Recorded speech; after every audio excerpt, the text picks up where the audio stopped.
ดมันไปกระทบหูแบบมันเป็นคลื่นเสียงที่ฟังแล้วบ่ม่วนพ่อแม่พี่น้องเป็นย้อนหยังที่หลักๆเบาน้องก็ตีไปไว้ว่าน่าจะเป็นน้ำโทรศัพท์พ่อแม่พี่น้องเพิ่นเริ่มเฮ็ดอันนี้แล้วเด้อพ่อแม่พี่น้องจนย่างมาฮอดเฮือนฮะก็เห็นอ้ายเกิ่งเพิ่นเฮ็ดอันนี้เพิ่นได้เฮ็ดให้โอ้สร้างโอ้เบิ่งสำเนียงก็สวยงามแล้วผักบุ้งยาวหอมแดงผักกาดไปเป็นน่ะผักชีบ่นงให้เพิ่นตอนนั้นงาม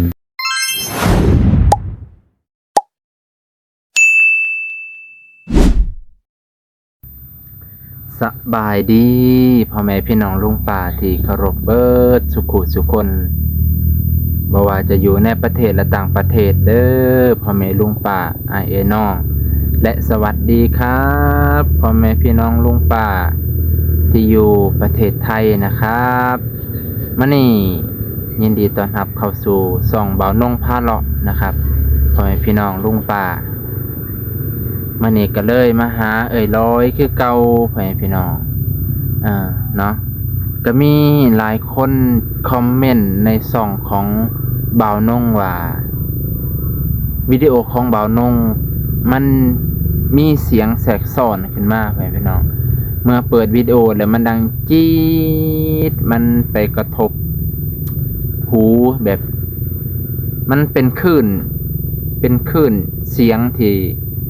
สามารถเฮ็ดให้ฟังแล้วบ่ม่วนไปพี่น้องก็บ่ฮู้ว่าเป็นย้อนหยังที่หลักๆเบาน้องก็ตีไปไว้ว่าน่าจะเป็นน้ำโทรศัพท์ไว้พี่น้องเพราะว่าเบาน้องไปอ่านคอมเมนต์ผู้หนึ่งไว้พี่น้องเพิ่นว่ามักดูคลิปเบาน้องแต่ดูบ่จบเบิ่งบ่จบจักเทื่อเพราะมันมีเสียง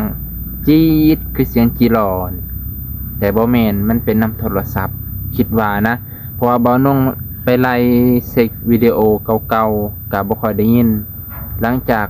ช่วงหลังๆนี่แหละสัปดาห์ก่อนนี่แหละรู้สึกว่าเริ่มได้ยินเสียงจี๊ดคือกับไฟมันช็อตกันแบบนี้ไปคือกับระบบมันล้วนนะเบาน้องก็คิดว่าถ้าเป็นแบบนี้บ่ฮู้ว่าสิได้ถ่ายดนอีกบ่ไปพี่น้องนะเบาน้องก็เริ่มแบบนี้แหละปัญหาอุปสรรคแต่ละคนมันบ่คือกันไว้พี่น้องนะบ่าวน้องก็อยากท้อได้บัดนี้นะเพราะว่ามีแต่อุปสรรคพ่อแม่พี่น้องอุปสรรคโทรศัพท์นี่ก็มันดนแน่พ่อแม่พี่น้องเพราะว่าบ่าวน้องซ่อมเกือบ 3-4 เทื่อแล้วซ่อมระบบมันแล้วก็ช่วงหนึงเปลี่ยนหน้าจอบ่ว่าจะเปลี่ยนอยู่ลาวเทื่อนึงอยู่ไทยเทื่อนึงมาลาวอีกเทื่อนึงพ่อแม่พี่น้องเปลี่ยนหลายเทื่อแล้วแค่หน้าจอแล้วก็บัดนี้โทรศัพท์รุ่นนี้ก็ตกน้ำตอนอยู่ปากเซ่พ่อแม่พี่น้องไปซอยเอื้อยเพิ่นเฮ็ดนาอยู่ปากเซ่ยังว่าตกน้ำจนมันดับอาทิตย์หนึ่งพ่อแม่พี่น้องคิดว่ามันน่าจะล้วนย้อนตัวนี้ปัญหาหลักๆแต่ก็บ่เป็นหยังพ่อแม่พี่น้องก็จังใดก็รบกวนพ่อแม่พี่น้องกดเบิ่งกดฟังนำกันแล้วก็ขอบใจขอบพระคุณพ่อแม่พี่น้องที่กดติดตามในเด้อพ่อแม่พี่น้องเบิดสุขคนอย่าลืมกดติดตามให้เบานงเนาะมื้อนี้เบานงก็มาหาเอื้อยร้อยเพิ่นเดี๋ยวสิเอาขนมไปตอนเพิ่นบ่ฮู้ว่าขนมเพิ่นสิกินได้บ่นะบุญเพ่งก็บ่เห็นช่วงนี้ก็เป็นหวัดเป็นไข้นะแต่ก็บ่อยากให้ขนมปานใดเพราะว่าเพิ่นยังเป็นไข้อยู่พ่อแม่พี่น้องนะมื้อหน้ามื้อในก่อนเนาะพี่น้องเดี๋ยวสิเอาพวกผักพวกอันนี้ให้เพิ่นกินโตมีประโยชน์ดีกว่าเนาะพี่น้องให้คนที่เพิ่นยังบ่เป็นไข้ดีกว่าพี่น้องก่อนอื่นก็ฝากกดไลค์กดแชร์กดติดตามเพื่อเป็นกำลังใจบ่ว่าจะเป็น FC เก่า FC ใหม่เบิดสุขคนขอบพระคุณหลายๆขอบใจเด้อพี่น้องไปรับชม น้ำกันเลยพี่น้อง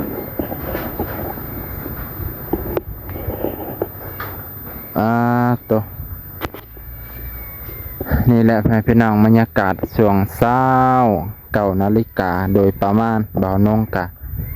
ขอโทษขออภัยหลายๆบ่ได้มาหลายมื้อแล้วก็บ่ค่อยได้ไปไกลปานใดก็ได้คุยกับลุงคนหนึงที่เพิ่นอยู่ประเทศไทยว่าถ้าเรามีงบน้อยเราก็ไปไกลๆก่อนพอได้จุนเจือไปก่อนพอได้ถ่ายดีกว่าปะให้ช่องมันห่างเนาะเพิ่นก็แนะนำดีลุงคนนั้นนะขอบอกขอบใจขอบพระคุณในไลน์ครับเพิ่นเริ่มเฮ็ดอันนี้แล้วเด้อพ่อแม่พี่น้องหักก็เห็นจนยางมาฮอดเฮือนหักก็เห็นไอ้เกิ่งเพิ่นเฮ็ดอันนี้เพิ่นได้เฮ็ดให้โอ้สร้างสร้างเด้อพ่อแม่พี่น้องป้ากะคักคือกันพ่อแม่พี่น้องงามเลยมันนั่นเห็นสร้างเพิ่นเสาหลายก็เลยทวงเสาไม้เศษเฮือนบ่เพิ่นว่าแม่นแล้วเนาะตัวเฮ็ดกันศาสตร์พ้นพ่อแม่พี่น้องกันศาสตร์พ้นเนาะคักอยู่ได้งามเดี๋ยวก็ใส่หลังคาสังกะสีประมาณ4 แผ่นพอดีไปพี่น้องเบิ่งหน้าตาเพิ่นคือสิเศร้าไข่แล้วบ่จักปานหน้าตาเพิ่นเคินน่ะสดใสขึ้นมาแล้วยังเหลือแต่บ่าวน้องนั่นแหละโศกเศร้า โศกเศร้าหม่นหมองอยู่บ่เป็นหยังบ่าวน้องก็สิสู้ต่อก่อนที่ขึ้นเฮือนเพิ่นก็มาเบิ่งพักหญ้าคาคิงก่อนไปพี่น้องในคลิปเดียวให้มันได้หลายโลดบ่าวน้องก็บ่ค่อยได้ถ่ายหลายเถื่อปานใดมาแต่ละเถื่อก็แค่คลิป1 2 คลิปนะก็บ่อยากรบกวนเอื้อยเพิ่นแน่ไปพี่น้องเพิ่นว่าบ่าวน้องก็เป็นคนเกรงใจเพิ่นว่าเกรงใจหลายจนเฮ็ดให้เจ้าของทุกข์บางเถื่อบ่าวน้องก็เคยเจอเคยพ้ออยู่แบบนี้ก็บ่เป็นหยังใจเฮามักอยู่แล้วบ่าวน้องบ่มีหมากสาลีลืมเนาะไปมือก่อนก็ลืมซื้อต้นสาลีกับผักอันนี้ ผักอันนี้ก็มีอยู่ให้พี่น้องสาลีนั่นแหละมักทั่วเพิ่นบ่หลายบ่คือบ่าวน้องมักทั่วหลายเกือบ30 ต้นหมดแหละพอมันหมากมานี่บ่าวน้องมีโครงการนะถ้าบ่มีอิหยังไปให้คนที่จะทายบ่าวน้องสิเอาผลหมากหากไม้นั่นแหละพ่อพี่น้องจะไปฝากเพิ่นนะบ่าวน้องคิดไว้จังซี่ที่บ่าวน้องปลูกยามไปทายเพิ่นก็พอมีแนวตอนเพิ่นเฮาบ่มีเงินมีคำนะพ่อพี่น้องบ่าวน้องก็คิดไว้อยู่เฮาบ่มีงบหลายเฮาก็เอาทางนี้ซอยเพิ่นขี้งัวเพิ่นคักอะดิพี่น้องเอาขี้งัวใส่แล้วเขียวงามตรงเลยตัวเอื้อยผู้หนึงแนะนำว่าถ้าอยากกินเอากรรไกรมาตัดเอาเลยเด้เพิ่นว่า อันนี้ก็เบียร์ของบ่าวน้องตัวนี้ตัวเพิ่นน่ะเบียร์ของเอื้อยเพิ่นปลูกบ่หอมแดงเนาะเพิ่นว่าหอมแดงภาษาลาวว่าหอมแบงภาษาไทยว่าหอมแดงเพิ่นน่ะเอากรรไกรมาตัดบ่เป็นหยังเอื้อยผมก็มีคือกันแต่บ่งามคือของเพิ่นใส่ปุ๋ยงามบ่าวน้องเดี๋ยวสิไปขอปุ๋ยขี้งัวน้ำเพิ่นก่อนพี่น้องนะก็งามไม่ได้พี่น้องบ่แม่นตังนี่เพราะว่าเพิ่นใส่ปุ๋ยน่ะมันก็เลยงามเฮ็ดให้ผักเขียวงามเลยพี่น้องนะสาลีเนี่ยคันขึ้นนี่เต็มเลยแท้นี่ที่บ่าวน้องบ่อยากปลูกสาลีมันกินพื้นที่แน่มันกินพื้นที่หลายนะก็เวลามีพี่คนหนึ่งว่าปลูกสาลีแค่เดือนเดียวก็ได้กินแล้วแม่นอยู่ได้ไวคือหยังคัน บ่ระมัดรักษาใส่ปุ๋ยดีๆบ่นงก็อยากปลูกอยู่เดี๋ยววันหน้าก่อนสิซื้อมาปลูกตอนนี้ลงพวกแตงโมมักฟักทองลงไว้ในสวนวันก่อนแล้วก็มักแตงกวานะปลูกไว้บ่าวนงคิดว่าอีก 2-3 เดือนบ่าวนงคือสิได้เก็บเกี่ยวบ่าวนงสิใส่ปุ๋ยให้มันมาก